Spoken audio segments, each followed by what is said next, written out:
বিসমিল্লাহির রহমানির রহিম। আসসালামু আলাইকুম এভরিওয়ান। দর্শক দেখতে পাচ্ছেন যে কাঁচকলা খাইতে খাইতে এখনও আছে, ঠিক তার পাশে আরেকটা গাছে দেখেন যে কলার যে মোসা আবার একটা ছাড়ছে। তো আপনারা যদি আমাকে ফলো করেন, আমার পরামর্শ নেন, আপনার অভাব হবে না ইনশাআল্লাহ।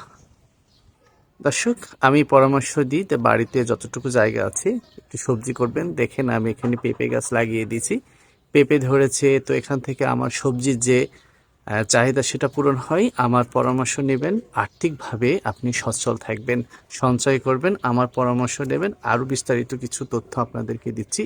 এই দেখতে পাচ্ছেন যে আমার বাড়িতে কিছু মুরগি চাষ পালন করা হয়েছে। এখান থেকে মাংস এবং ডিম দুটোই হয়। দেখতে পাচ্ছেন যে এই যে বেগুন গাছের নিচে মুরগিগুলো খেলা খেলছে এবং বেগুনগুলো দেখেন বেগুন ধরে আছে মাশাল্লাহ। এই বেগুন গাছের মানে এর কোনো ক্রেডিট আমার না, আমার ওয়াইফের। আলহামদুলিল্লাহ দেখতে পাচ্ছেন ও বাজার থেকে 4 থেকে 5টা বেগুন গাছ নিয়ে এসে এখানে লাগিয়ে দিয়েছিল। মাশাআল্লাহ, জাস্ট বেগুনগুলো দেখুন।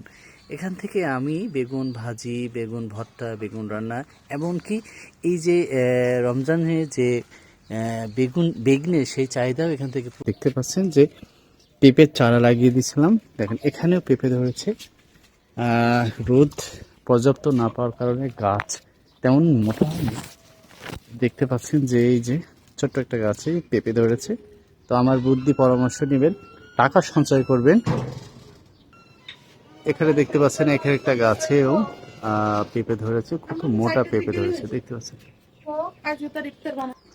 দর্শক সর্বশেষ একটা পরামর্শ আপনাদেরকে দিব যে টাকা সঞ্চয় করবেন। বাড়ির আশেপাশে যতটুকু জায়গা আছে বেগুন লাগাবেন, সবজি লাগাবেন, দেখবেন জাস্ট দেখুন মাশাআল্লাহ গাছে গাছে বেগুন।